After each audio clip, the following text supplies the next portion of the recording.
নমস্কাৰ north east youngster চেনেলৰ অন্য এটি নতুন ভিডিঅ'লৈ আপোনালোকক স্বাগতম জনাইছোঁ। বন্ধুসকল, আমি আগৰ ক্লাছত শিকিছোঁ পেজ কালাৰ আৰু পেজ বৰ্ডাৰ। আজি আমি শিকিম ৱাটাৰমাৰ্ক। ৱাটাৰমাৰ্ক যদি আমি দিব লাগে তেতিয়া আমি ৱাটাৰমাৰ্ক বুলি লিখা আছে ইয়াতে ৱাটাৰমাৰ্কত ক্লিক কৰিলোঁ। তাৰপিছত ইয়াতে কাষ্টম ৱাটাৰমাৰ্ক বুলি আছে, কাষ্টম ৱাটাৰমাৰ্কত ক্লিক কৰিলোঁ। ইয়াতে আছে পিকচাৰ ৱাটাৰমাৰ্ক আৰু টেক্সট ৱাটাৰমাৰ্ক। পিকচাৰ ৱাটাৰমাৰ্ক মানে হৈছে ৱাটাৰমাৰ্কত যদি আমি পিকচাৰ দিব লাগে তেতিয়া আমি পিকচাৰ ৱাটাৰমাৰ্ক হ'ব, আৰু যদি লিখি কিনে দিব লাগে তেতিয়াহ'লে টেক্সট ৱাটাৰমাৰ্ক। ধৰি লোৱা হ'ল আমি পিকচাৰ দিম, পিকচাৰ ৱাটাৰমাৰ্ক কেনেকুৱাকৈ দিওঁ ইয়াতে দেখাইছোঁ। পিকচাৰ ৱাটাৰমাৰ্কত ক্লিক কৰিলোঁ, চিলেক্ট পিকচাৰ, ৱৰ্ক অফলাইন ইয়াতে ক্লিক। ইয়াৰ পৰা যিকোনো এখন পিকচাৰ চিলেক্ট কৰিম। যিকোনো এখন আমি পিকচাৰ লৈছোঁ, ইনচাৰ্ট, অ'কে। এতিয়া এই পিকচাৰখন আমি অলপ দেখিছোঁ এনেকুৱাকৈ। এইখন হৈছে পিকচাৰ ৱাটাৰমাৰ্ক। এনেকুৱাকৈ আমি এইটো হৈছে এটা ৱাটাৰমাৰ্ক। এনেকুৱাকৈ আমি ৱাটাৰমাৰ্ক দিওঁ, পিকচাৰ ৱাটাৰমাৰ্ক। নালাগিলে আকৌ ৱাটাৰমাৰ্কত ক্লিক কৰি কাষ্টম ৱাটাৰমাৰ্ক, ন' ৱাটাৰমাৰ্ক, অ'কে। যদি আমি লিখি কিনে দিব লাগে তেতিয়াহ'লে টেক্সট ৱাটাৰমাৰ্ক হ'ব। ৱাটাৰমাৰ্কত ক্লিক কৰিলোঁ, কাষ্টম ৱাটাৰমাৰ্কত ক্লিক কৰিলোঁ, টেক্সট ৱাটাৰমাৰ্ক। ইয়াতে টেক্সট লিখিম আমি, যিকোনো ৱৰ্ড আমি লিখিব পাৰিম ইয়াতে। তাৰপিছত ইয়াতে আছে কালাৰ আছে, কালাৰত ক্লিক কৰিলোঁ, ইয়াৰ পৰা কালাৰ দিব পাৰিম, অ'কে কৰিলোঁ।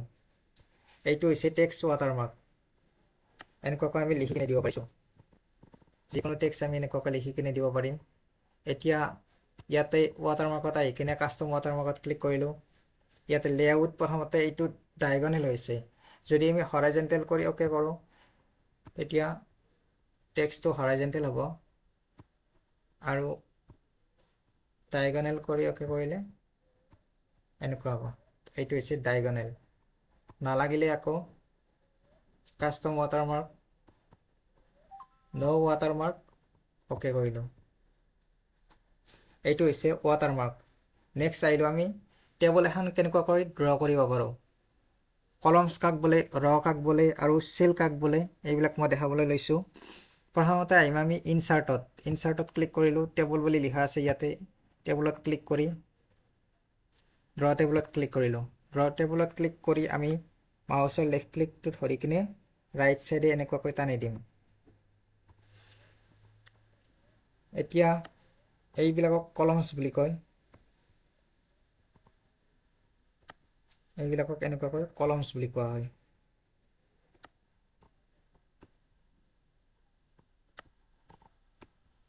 এইবিলাক হৈছে একোটা কলমছ। তাৰপিছত এইবিলাকক ৰ বুলি কোৱা হয়। এইবিলাক হৈছে ৰ। এনেকুৱাকৈ এইবিলাক ৰ। এতিয়া এইবিলাকক কলম বুলি কয়, এইবিলাকক ৰ বুলি কয়। ৰ আৰু কলম লগ লাগি এইবিলাক বক্স হৈছে। এই বক্সবিলাকক চেল বুলি কোৱা হয়। চেল। এইবিলাক কলম, এইবিলাক ৰ, আৰু বক্সবিলাকক চেল বুলি কোৱা হয়। ইয়াতে আমি লিখিব পাৰোঁ, যিকোনো আমি লিখিব পাৰিম। 1 2 3 4 এনেকুৱাকৈ লিখিব পাৰোঁ আমি।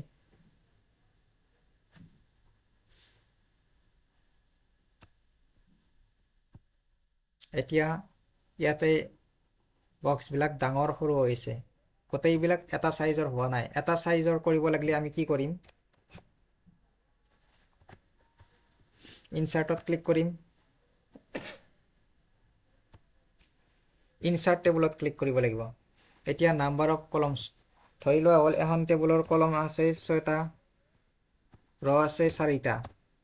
লিখি কিনে অ'কে কৰিলোঁ। তাৰপিছত ইয়াতে এটা চিম্বল আহিব। এই চিম্বলটো অহাৰ লগে লগে আমি লেফ্ট ক্লিকটো ধৰি কিনে টানি দিব লাগিব। এতিয়া আমাৰ বক্সবিলাক গোটেইবিলাক ইকুৱেল হৈছে। এতিয়া ইয়াতে যদি আমাৰ কলমছ লাগে ৰাইট চাইডে ধৰা আৰু এটা কলম লাগে, তেতিয়া আমি মাউচৰ ৰাইট ক্লিক কৰিম, ইনচাৰ্টত আহিম, ইয়াতে কলমছ টু দা ৰাইট ইয়াতে ক্লিক কৰিম। এটা কলম লৈছোঁ এনেকুৱাকৈ। ৰ লাগে ধৰা তলত, ৰাইট ক্লিক কৰিম, ইনচাৰ্টত আহিম ৰছ বিলো তলত লাগিলে এনেকুৱাকৈ যদি আমাক এইটো কলম ডিলিট কৰিব লাগে ৰাইট ক্লিক কৰিম ডিলিট চেল কি ডিলিট কৰিম ডিলিট এণ্টাৰ কলম ওকে ডিলিট কৰিব লাগিলে ৰাইট ক্লিক কৰিম ডিলিট চেল কি ডিলিট কৰিম ডিলিট এণ্টাৰ আৰু এই বক্সবিলাকক চেল বুলি কোৱা হয় এই চেলবিলাক ডিলিট কৰিব লাগিলে এই চিম্বলটো আহিব লাগিব চিম্বলটো অহাৰ লগে লগে মাউচৰ লেফ্ট ক্লিকটো ধৰি কিনে এনেকুৱাকৈ চিলেক্ট কৰি লওঁ যিবিলাক চেল আমাক নালাগে তাৰপিছত আমি ৰাইট ক্লিক কৰিম তাৰপিছত মাৰ্জ চেলছ কৰিম বন্ধুসকল আজি আমি শিকিলোঁ ৱাটাৰমাৰ্ক তাৰপিছত শিকিলোঁ টেবুলৰ কি শিকিলোঁ